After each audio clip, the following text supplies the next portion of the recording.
రైడెన్కు 22,002 కోట్లు. 22,002 కోట్లు. మీరు వింటున్నది నిజమే. ఇందాక వెంకటరెడ్డి గారు అన్నట్టు నేను కూడా చెప్పాలి. ఒక కంపెనీకి 22,000 కోట్ల సబ్సిడీ ఇస్తున్న ఏకైక ప్రభుత్వం బహుశా ప్రపంచంలోనే ఆంధ్రప్రదేశ్ ప్రభుత్వం ఉంటుందేమో చంద్రబాబు గారి నాయకత్వంలో. అంత అనుభవజ్ఞుడైనటువంటి చంద్రబాబు గారు ఎందుకు ఇలా చేస్తున్నారనేది అర్థం కాని విషయం.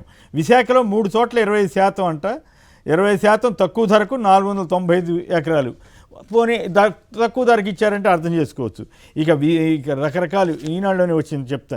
పోనీ ఈ ప్రాజెక్ట్ ద్వారా 1,00,000 మందికి ఉద్యోగాలు వస్తే ఎస్, పోన్లే 20 లక్షల మందికి వస్తున్నాయి. ఎంతమందికి అంటే 500 మందికట. 500 మందికట. సాక్షిలో నిన్న రాశారు. అంతకుముందు ఇంక వేరే పత్రికలు కూడా రాసినట్టున్నాయి. ఈ ప్రాజెక్టు ద్వారా 500 మందికి మాత్రమే ఉపాధి లభిస్తుందట. 500 మందికి ఉపాధి లభించేదానికి 22,000 కోట్ల. ఇది అసలు ఏం బాధ్యత కలిగిన ప్రభుత్వమేనా ఇది? దాని మీద ఈనాడులో రాశారు 22,000 కోట్ల ప్రోత్సాహకాలు అని రాశారు. ఓకే, విచిత్రం ఏంటంటే డిస్కౌంట్ ధరలో భూములు. ఓకే, భూములకి ఇవ్వాలి కాబట్టి ఇస్తారంటే అనుకోవచ్చు. విద్యుత్ ఛార్జీల్లో ఎంత రాయితీ అంటే మీరు ఆశ్చర్యపోతారు. రెన్యూవబుల్ ఎనర్జీకి 4,500 కోట్లు. 4,500 కోట్లట. 4,500 సోలార్ ఎనర్జీ అటువంటి వాటి కోసం మీరు ఫాలో కాదు. ఇంకొక పాయింట్ చెప్పిన తర్వాత మీకు ఇస్తాను, మీరు మాట్లాడదురు. కానీ ప్రధానంగా ప్లాంట్ మెషినరీ కోసం ఖర్చు చేసే దాంట్లో 10% రాయితీ. దాని ఒక్కదాని కింద 2,129 కోట్లు రాయితీ అట. అలాగే సైబర్ యాక్సిస్ 30% ఎదురు చెల్లిస్తారట. 20 ఏళ్లలో చెల్లిస్తారట. ఆపరేషను నిర్వహణ ఛార్జీలు ప్రతి 3 ఏళ్లకు 5% చొప్పున పెంచుతారట. గరిష్టంగా 282 కోట్లు చెల్లించడం అట. డేటా సెంటర్ నిర్మాణానికి చెల్లించే జీఎస్టీ మొత్తాన్ని పూర్తిగా తిరిగి చెల్లించేందుకు అంగీకారం. మొత్తం జీఎస్టీ అంతా ఇప్పుడు జీఎస్టీ ద్వారా వచ్చే ఆదాయాన్ని 2,245 కోట్లట. 10 ఏళ్ల పాటు లీజులపై చెల్లించే జీఎస్టీ అదొక 1,715 కోట్లట. ఈ రకంగా చదువుకుంటే అంతా దయచేసి చదవండి. ఈనాళ్ళు నిన్న పేపర్లో వచ్చింది. ఇది వాళ్ళు ఏదో గొప్ప విషయంలాగా రాశారు, కానీ మాబోటి వాళ్ళకైతే ఇది గొప్ప విషయంలాగా లేదు. 500 మందికి ఉద్యోగాలు ఇచ్చే వాళ్ళకి 22,000 కోట్లు. అయితే విచిత్రం ఏంటంటే ఆల్రెడీ గవర్నమెంట్తో సంబంధం లేకుండా శుభ్రంగా నడుస్తున్నటువంటి భారతీయ సిమెంట్ లీజులు మాత్రం రద్దు చేస్తారట. అంటే ఒక ఇండస్ట్రీని నాశనం చేయటం కోసం ఎంత రాజకీయంగానే కక్ష కాదిస్తారట. ఇంకోవైపు వాళ్ళకి కావాల్సిన వాళ్ళకి 500 మందికి ఉద్యోగాలు ఇస్తారు. ఎవరో తెలియని 500 మంది కంటే ఎక్కువ ఇస్తారో లేదో తెలియని దీనికి ఆ కంపెనీ వచ్చినందుకు మాకేం అభ్యంతరం లేదు, ఎవరు అభ్యంతరం పెట్టగల. కానీ ఇంత అసలు చంద్రబాబు గారి బ్రాండ్ చూసి ఎగబడి వస్తున్నారని చెప్పి ప్రచారం చేసిన వాళ్ళు 22,000 కోట్ల రూపాయల. నాకైతే కళ్ళు తిరుగుతున్నాయి. మరి ఎల్వికే గారికి కళ్ళు తిరుగుతున్నాయో లేదో సార్. కళ్ళు తిరగడం కాదు, కానీ అది బయలు కమ్మే వ్యవహారం. బయలు కమ్మేది. ఎందుకనంటే ఒక కంపెనీ ఎంతమందికి ఉపాధి కల్పిస్తుంది ప్రత్యక్షంగా, ఎంతమందికి పరోక్షంగా ఉపాధి అవకాశాలు ఉంటాయి అనే దాన్ని బట్టి వాళ్ళకి ఇచ్చే రాయితీలు నిర్ణయం చేయాలి. దానికి ఒక స్ట్రాటజిక్ ఇది ఉంటుంది. కానీ ఇక్కడ ఏమవుతుందంటే 500 మందికి మీరు చెప్పినట్టు ఈరోజు వచ్చింది నేను చదివాను. ఇంకా వేరే పేపర్లో కూడా వచ్చింది 500 మంది అని చెప్తే అది రేపు 50 అవుతుందేమో తెలియదు. ఆర్టిఫిషియల్ ఇంటెలిజెన్స్ వాడతారేమో రేపు వాళ్ళు తెలియదు. పైగా ఇక్కడ చూస్తుంటేమో రైడెన్ ఇన్ఫోటెక్ డేటా సెంటర్ వాళ్ళు రేపు ఏఐ వాడినారంటే ఇది 500 కాస్త 50 కావచ్చు. కానీ మనం 22,000 కోట్లు, 22,000 అని రౌండ్ ఫిగర్ కాదు, పక్కన మళ్ళీ 2 కోట్లు కూడా ఉంది. 22,002 కోట్లు ఇచ్చే ఇది బ్యాంకులో వేస్తే కూడా దాని మీద వచ్చే వడ్డీతోటి 500 మంది కాదు 1,500 మందికి నెల జీతాలు ఇవ్వచ్చు. ₹1,00,000 శుభ్రంగా ఇవ్వచ్చు. ఇది ఈ రకమైనటువంటిది. అంటే ఇది ఎందుకు జరుగుతుంది? ఒక్కొక్క దానికి ఎంత మీరు చెప్పినట్టు ఒక పెద్ద టేబుల్ వేశారు. వాళ్ళు బహుశా రాసిన విలేకరు రిపోర్టర్కి బహుశా దాని విషయం తెలియకపోయి రాసి ఉండాలి చింతిస్తున్నారని చెప్పి. కానీ అది ప్రోత్సాహకాలని దాంట్లో రాసినట్టున్నాడు. కానీ దాని లోగుట్టు ఎంత ఉంది అనేది చాలా పెద్ద ప్రమాదకరమైన వ్యవహారం సార్. ఆ ఎకరా రూపాయికి ఇచ్చినటువంటి వ్యవహారం కంటే ఇది చాలా పెద్దది. పైగా జిఎస్టీ అది రాష్ట్రానికి వచ్చే ఆదాయం. అవును, మీరు భూములు రైతు సబ్సిడీ రేట్లకి ఇవ్వండి. డెఫినెట్గా పరిశ్రమలను ప్రోత్సహించాలంటే, సంస్థను ప్రోత్సహించాలంటే తక్కువ రేటుకి ఇవ్వడంలో అభ్యంతరం లేదు. కానీ రూపాయికి ఇవ్వడం మాత్రం. కానీ ఏమేమి ఇస్తున్నాం? సబ్సిడీ వచ్చే ట్యాక్స్ని కూడా ఇట్లా వాళ్ళు చెల్లించాల్సిన డిపాజిట్లలో రాయితీ ఇవ్వండి. అవును, ఇప్పుడు ఎలక్ట్రిసిటీ కావాలా, దానికి ఏదో ఒక 100 కోట్లు డిపాజిట్ చేయాలంటే ఒక 50 కోట్లు కట్టండి చాలని చెప్పండి.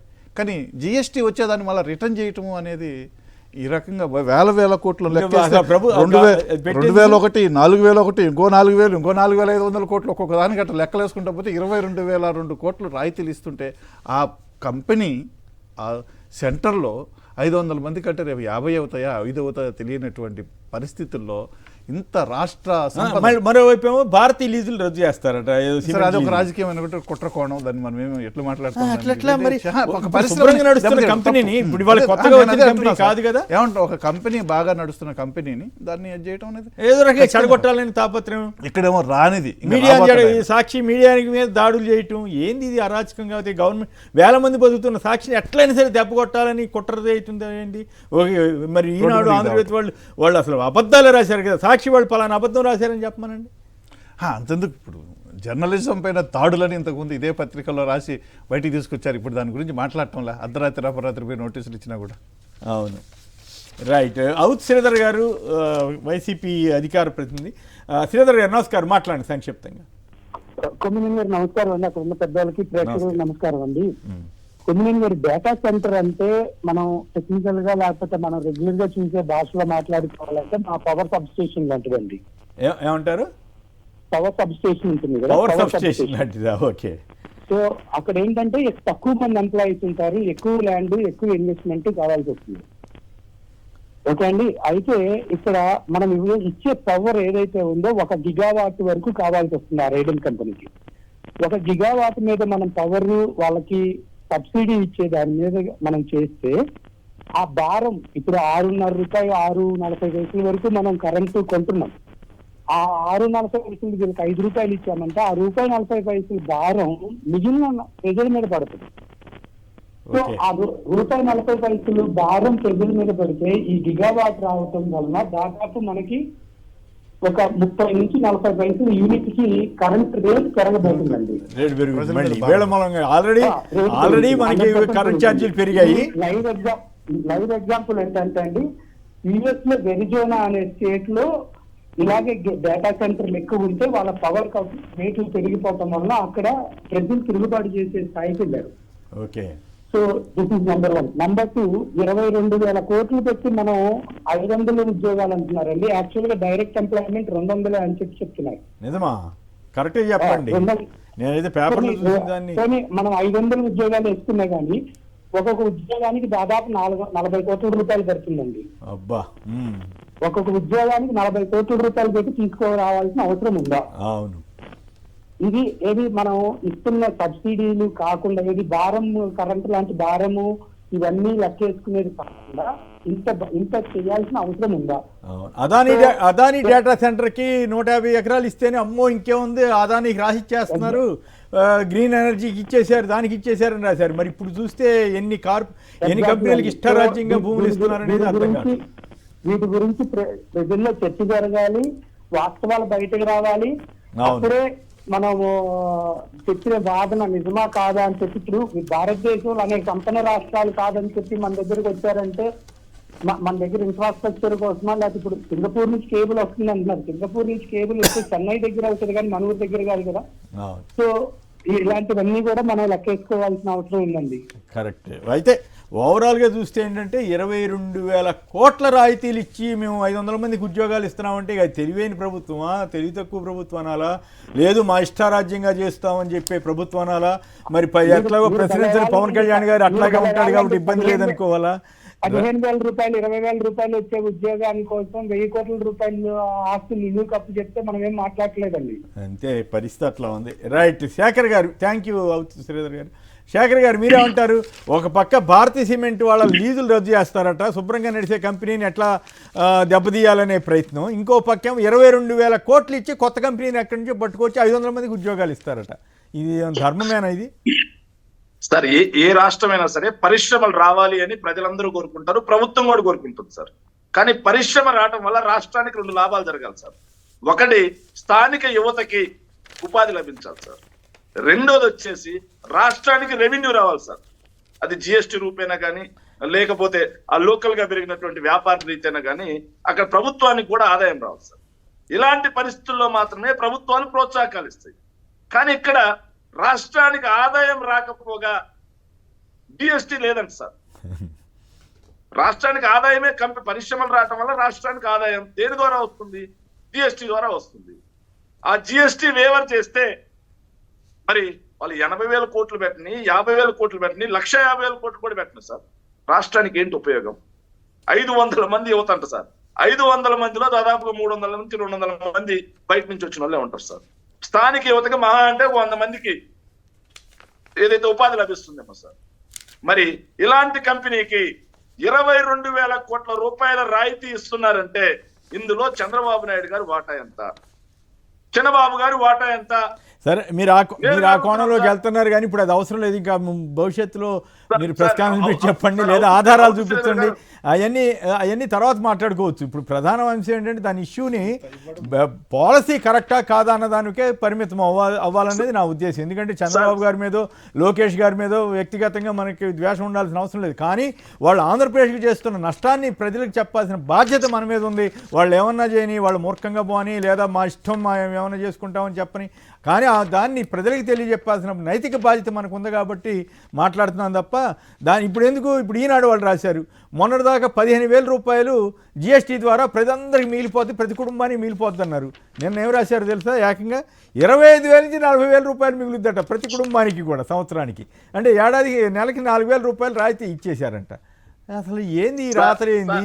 మరి మొన్న ఎందుకు రాశారు, ఇప్పుడు ఎందుకు రాస్తున్నారు? కాబట్టి ఇటువంటివన్నిటిని మనం ఎక్స్పోజ్ చేయాల్సిన బాధ్యత కాబట్టి మీరు దీనికి పరిమితం అయ్యి కంప్లీట్ చేయండి సార్. ఒకటి అవుతు శ్రీధర్ రెడ్డి గారు ఒక మాట చెప్పారు సార్, విద్యుత్ భారం కూడా ప్రజల మీద పడుతున్నారు. అవును, 22,000 కోట్ల రూపాయల రాయితీ ఇవ్వడమే కాకుండా దానికి అవసరమైనటువంటి 1 గిగావాట్ పవర్ ఏదైతే సబ్సిడీలో ఇస్తున్నామో ఆ సబ్సిడీని కూడా రాష్ట్ర ప్రజలు అధిక కరెంటు బిల్లుల రూపంలో మళ్ళీ భారం పోయాల్సినటువంటి పరిస్థితి సార్. సో మేమేదో పరిశ్రమలు తీసుకొస్తున్నాం, 80,000 కోట్ల రూపాయలు తీసుకొస్తున్నాం, 90,000 కోట్ల రూపాయలు తీసుకొస్తున్నాం అని చెప్పి ప్రజలకు ఒకవైపు కలరింగ్ ఇస్తూనే రాష్ట్ర ప్రజల మీద ఖజానా మీద ఎంతటి భారం మోపుతున్నారు అనేది కూడా రాష్ట్ర ప్రజలందరిలో కూడా చర్చ జరగాల్సినటువంటి అవసరం ఉంది సార్. ఇది ఓ పక్కేమో 1,000 కోట్ల కరెంటు భారాన్నేమో ప్రజల మీద వేస్తారు. జగన్ గారు ₹2.49 ఒప్పందం చేసుకుంటే ఇంకేముంది, ఘోరం జరిగిపోయిందన్నారు. ఇప్పుడు నిన్న జగన్ గారు మొన్న చెప్తున్నారు కదా, ₹44.60 వాళ్ళు ఒప్పందం చేసుకున్నారు. ఇప్పుడు అంత బ్రహ్మాండంగా ఉన్నట్టంట. మరి అసలు ఏం లాజిక్లో ఏం అర్థం కాదు. ఇప్పుడు వాళ్ళకయ్యే ఖర్చు కూడా వాళ్ళ ప్రజల మీద ఏమో 1,000 కోట్ల భారం, పెద్ద పెద్ద కంపెనీలకేమో 1,000 కోట్ల రాయితీ, ఇవి విద్యుత్ రాయితీ ₹2.49 జగన్ గారు చేసుకుంటే ముడుపులు అన్నారు సార్. అవును, అమెరికా ఇంకేముంది, ఏదైతే ఎఫ్ఐ కూడా వచ్చేస్తుంది అన్నారు సార్. కానీ ఇక్కడ ₹4.40 ₹4.5 చేసుకుంటుంటే మాత్రం చంద్రబాబు నాయుడు గారు అత్యంత పారదర్శకంగా రాష్ట్ర ప్రజల మేళ్ల కోసం చేసుకున్నాడు అని చెప్పి రాసే నిస్సిగ్గు నీచ రోత పత్రికలను బట్టే ఈ రోజు సమాజం ఇలా తయారైపోయింది సార్. ఇంకో విషయం చివరిగా సార్, భారతీయ సిమెంట్ సార్. సో భారతీయ సిమెంట్స్ అనేది ఈ రోజు పులివెందుల కడప చుట్టుపక్కల, ఎర్రగుంట్ల చుట్టుపక్కల ఎంతమంది యువతకి ఈరోజు ఉపాధి కల్పిస్తా ఉంది, ఎంతమంది ఈ రోజు భారతీయ సిమెంట్స్ నమ్ముకొని జీవితం బ్రతుకుతా ఉన్నారు. ట్రాన్స్పోర్టర్స్ దగ్గర నుంచి సార్, హోటల్స్ దగ్గర నుంచి, డైరెక్ట్ ఎంప్లాయీస్ దగ్గర నుంచి, ఇండైరెక్ట్ ఎంప్లాయీస్ దగ్గర నుంచి ఎంతో మందికి ఉపాధి కల్పిస్తున్నటువంటి భారతీయ సిమెంట్ అయితే మూసేయాలంట. కానీ ఇక్కడ రాని కంపెనీకి కేవలం 500 మందికే ఉపాధి కల్పిస్తామంటున్నారు. అది కూడా ఎంతవరకు నిజమో తెలియదు.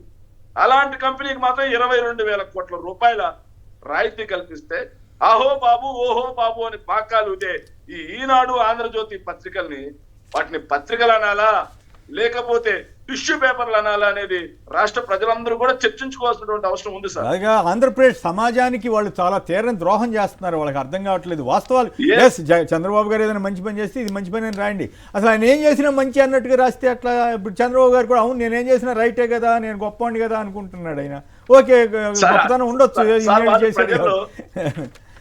సార్ వాళ్ళు ప్రజల్లో 2 అంశాల్లో విపరీతంగా చులకనైపోయారు సార్ ఈ మధ్య. ఒకటి, మెడికల్ కాలేజీలు ప్రైవేట్ పరం చేస్తుంటే దాన్ని సమర్థిస్తూ ఎప్పుడైతే రాశారో న్యూట్రల్ పీపుల్ దగ్గర కూడా అసహించుకోబడ్డారు. అదే విధంగా లిక్కర్ సార్, నకిలీ కల్తీ మద్యం ఇప్పుడు దొరుకుతా ఉంటే దాన్ని జగన్మోహన్ రెడ్డి గారి సర్కారుకి అంటగట్టి ఎప్పుడైతే రాశారో అక్కడ కూడా పత్రికా విలువల్ని అధపాతాలానికి తొక్కేసి మరీ రాశారు. అప్పుడు కూడా రాష్ట్ర ప్రజల దృష్టిలో చిత్కరించబడ్డారు సార్. వాళ్ళు ఏం రాసినా సరే రాష్ట్ర ప్రజలు నమ్మే పరిస్థితి లేదు సార్. రైట్.